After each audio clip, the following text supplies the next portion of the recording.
Kerana di dalam kesibukan kehidupan kita di dunia ini, saya khususnya, juga mungkin tuan-tuan, kita sering terlupa apa sebenarnya yang kita cari di dalam kehidupan ini. Bukan sahaja kita terlupa, kadang-kadang orang-orang yang hebat macam para sahabat radhiyallahu anhum ajma'in, mereka pun terlupa apa sebenarnya di sebalik kejadian-kejadian yang berlaku. Sehingga Nabi kita Muhammad sallallahu alaihi wasallam mengingatkan mereka di sebalik kejadian-kejadian yang berlaku itu, terutama apabila membabitkan perebutan tentang hal dunia ini. Saya ingin menyebut mukaddimah ini sebelum saya pergi kepada tajuk utama kita ini. Saya ingin menukilkan satu kisah yang penting yang patut kita renung, yang berlaku selepas daripada peristiwa peperangan Hunain.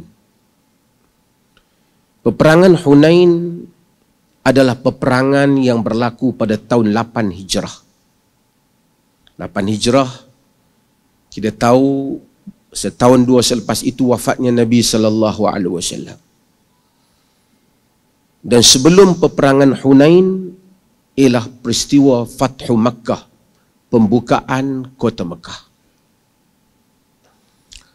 Kita tahu bahawasanya Nabi ini orang Mekah. Dan baginda sallallahu alaihi wasallam berhijrah ke Madinah. Dan orang Madinah tu yang sambut Nabi tu, yang bela Nabi tu, kita namakan sebagai suku golongan Ansar. Orang Ansar ni orang yang terpilih.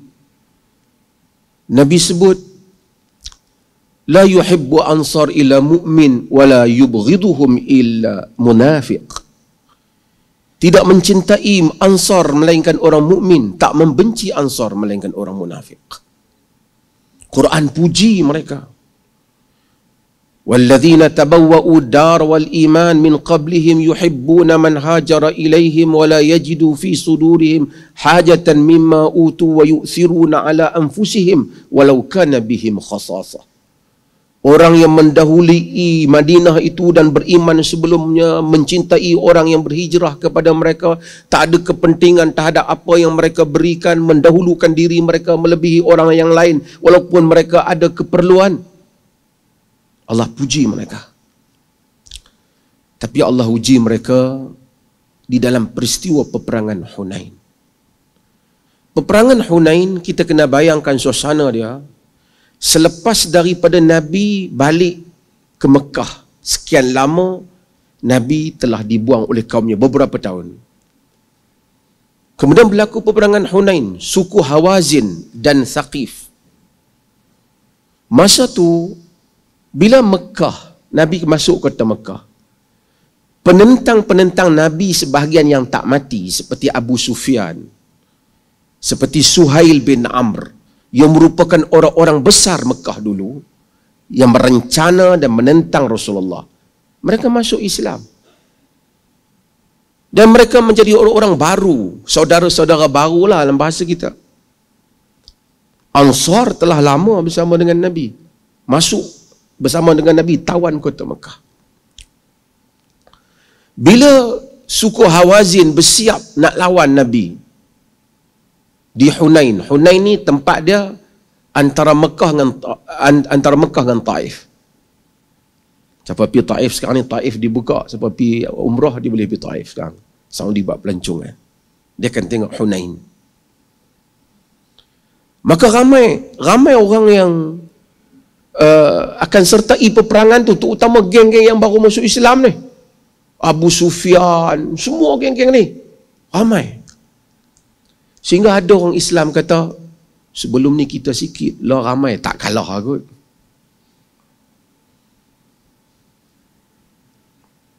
Nabi lantik berapa orang kepala pasukan? Nabi lantik Khalid Al-Walid, Nabi lantik Az-Zubair ibn Awam, Nabi lantik Ali bin Abi Talib. Tapi Hawazin buat persiapan yang baik. Ketika pasukan Islam pergi dengan jumlah yang ramai dari celahan bukit dan pokok, mereka keluar bertempur dengan pasukan Islam. Terkejut orang-orang yang baru masuk Islam ni dan juga para sahabat. Berselerakkan lari. Dikatakan oleh ahli sejarah, tinggal 10 orang yang tak lari. Nabi, Abu Bakar, Ali dan beberapa orang lagi. Sehingga kena panggil balik, baru patah balik. Allah kata, wa yawma Hunain iz a'jabatkum kathratukum falan tughni ankum syai'a wa dhaqat 'alaikumul ardu bima rahubat. Pada hari peperangan Hunain, ketika kamu kagum dengan jumlah kamu yang banyak, dia rasa tidak memberi sedikit manfaat pun kepada kamu, Tuhan kata. Bumi yang luas menjadi sempit kepada kamu. Tapi akhirnya yang penting menang. Saya bukan nak cerita Hunain tu, saya nak cerita tentang dunia ni. Bila menang, harta rampasan perang yang banyak. 24,000 ekor unta. 40,000 ekor kambing. 6,000 tawanan wanita. 4,000 auqiah emas, perak. Banyaklah harta yang banyak. Harta rampasan perang dibagikan oleh pemerintah kepada tentera. Sebab tu tuan-tuan baca Quran ada surah Al-Anfal, surah harta rampasan perang. Nabi SAW ambil harta ni, bagi kepada semua orang-orang Mekah, Quraisy, terutama yang baru masuk Islam. Nabi tak bagi sikit pun pada Ansar.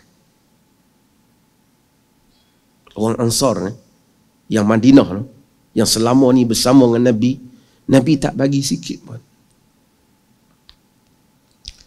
Bila Nabi tak bagi, tuan-tuan tengok, ni padahal dididik oleh Nabi lama. Sebahagian cakap, kata, yalah, laqiya Rasulullah qaumahu, yalah, Nabi kan dah jumpa kaum dia balik. Nabi kan dah jumpa family dia balik. Nabi lupalah kita. Ada yang kata, pedang-pedang kita yang dibasahi darah, orang lain yang dapat habuan.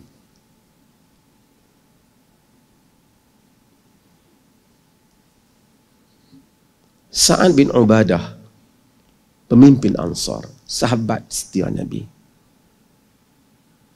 Dia dengar kaum dia bercakap tentang hal ini. Ni masih lagi di situ lagi. Dia pergi jumpa Nabi. Dia kata, ya Rasulullah, inna hadzal hayy minal ansar qad wajadu alayka fi anfusihim lima sana'ta fi hadzal fay alladhi asabt. Wahai Rasulullah, orang-orang Ansar ni tak puas hati tentang cara Rasulullah uruskan harta rampasan perang ni. Nabi tu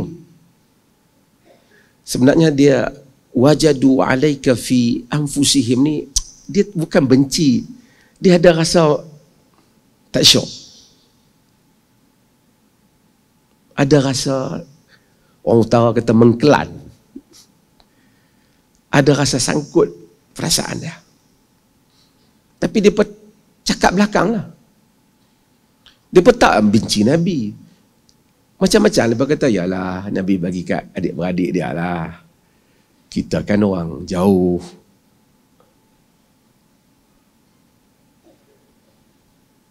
Qasamta fi qaumika, kau bagi kat kaum kau. Wa ataita ataya 'idhaman fi qabailil Arab, kau bagi banyak kepada kabilah-kabilah Arab. Tapi Ansar sikit pun tak dapat. Nabi tanya Sa'ad. Nabi tanya Sa'ad, aina anta min zalika ya Sa'ad? Kau sendiri macam mana Sa'ad? Kau tu sendiri macam mana? Kau sebagai pemimpin Ansar, kau rasa macam mana? Sa'ad jawab kat Nabi, wa ma ana illa mru'un min qaumi.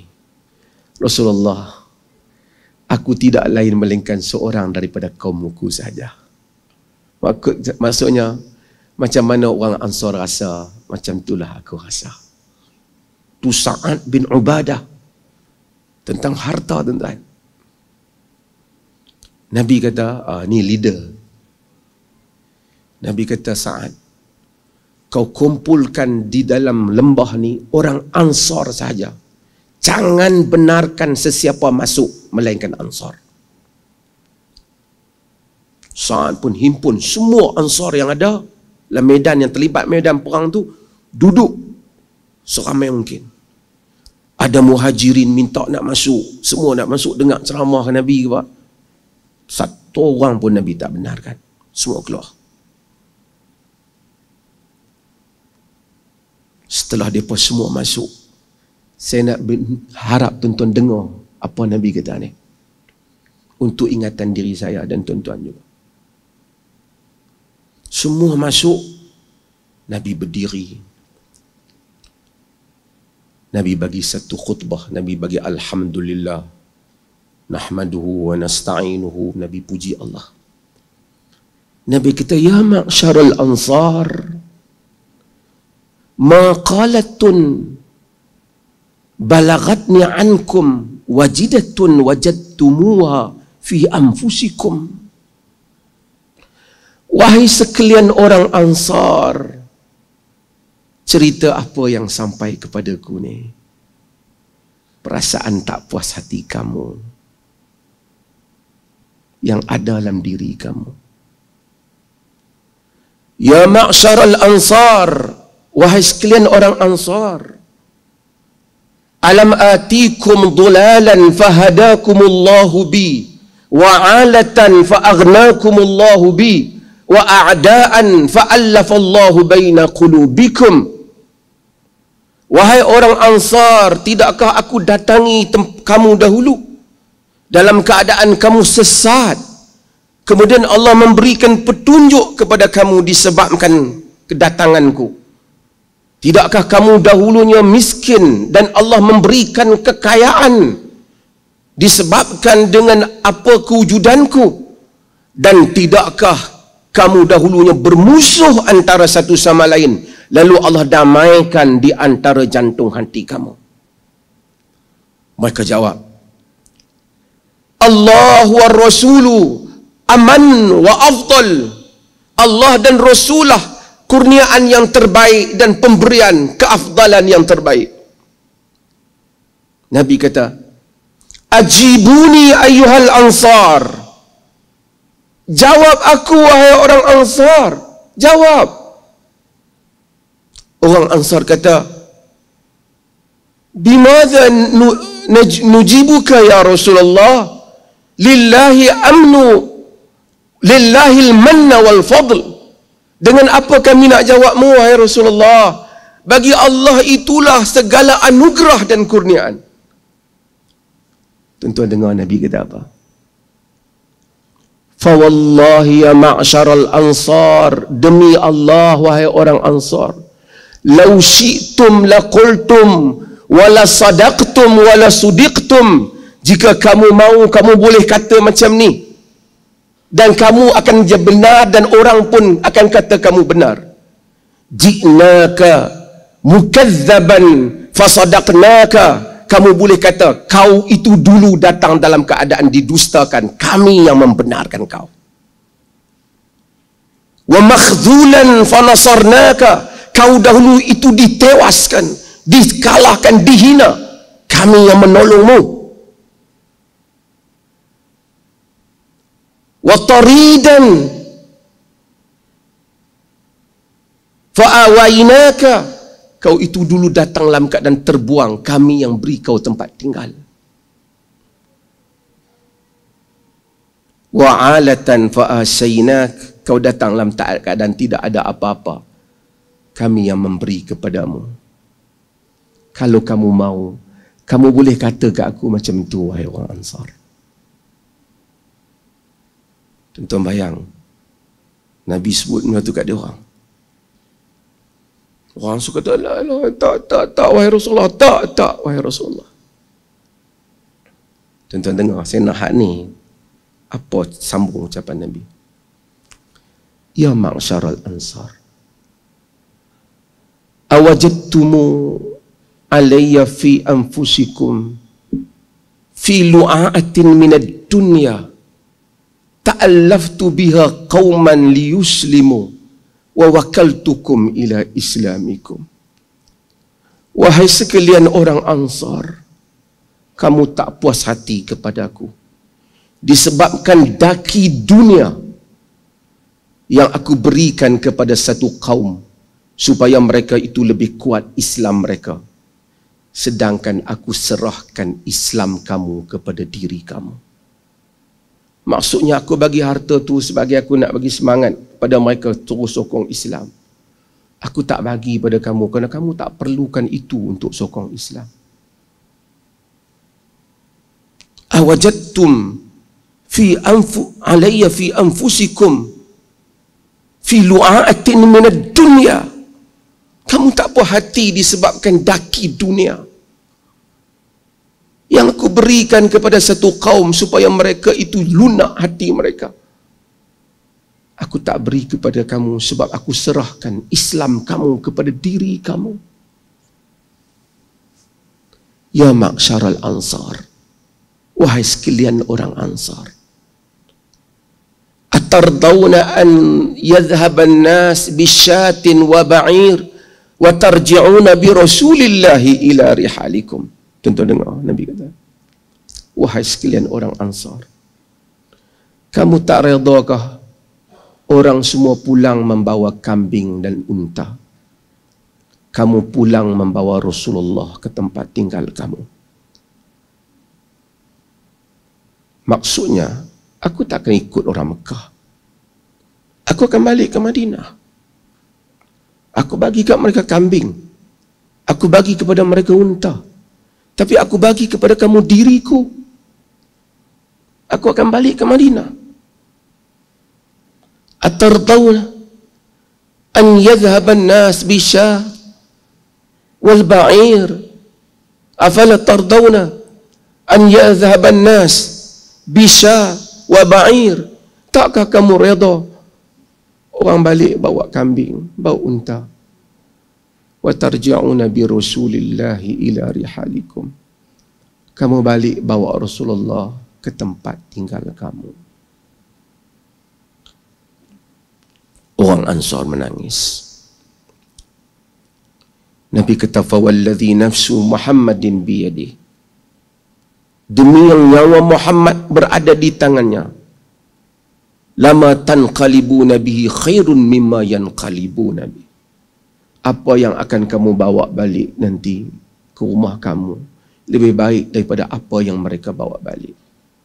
Kambing dan unta yang aku bagi diriku kepada kamu. Laulal hijratu lakuntum ra'an min ansar. Kalau tidaklah kerana hijrah, aku salah seorang daripada Ansar. Lau salakan nasu sya'ban wa salakatil ansar sya'ban la salaktu sya'bal ansar. Kalau orang berjalan satu lorong, Ansar berjalan satu lorong yang lain, aku akan berjalan di lorong Ansar, kata Nabi. Al-ansaru syi'ar wan nasu dithar. Ansar itu adalah pakaian dalam, sedangkan orang ramai hanyalah pakaian luar. Kemudian Nabi kata, Allahumma arham Ansar wa abna'ul ansar wa abna'u abna'il ansar wa abna'u abna'il ansar. Ya Allah, rahmatilah Ansar, anak orang Ansar dan cucu orang Ansar. Sebab tu orang Ansar ini, tuan-tuan dirahmat. Saya bukan nak cerita pasal Ansar. Saya nak cerita selepas daripada itu orang Ansar menangis antara memilih Rasulullah dan memilih harta yang diberikan dari yang peperangan. Walaupun lama mereka duduk dengan Nabi, kadang-kadang terlupa mereka ada Nabi walaupun tak dapat unta.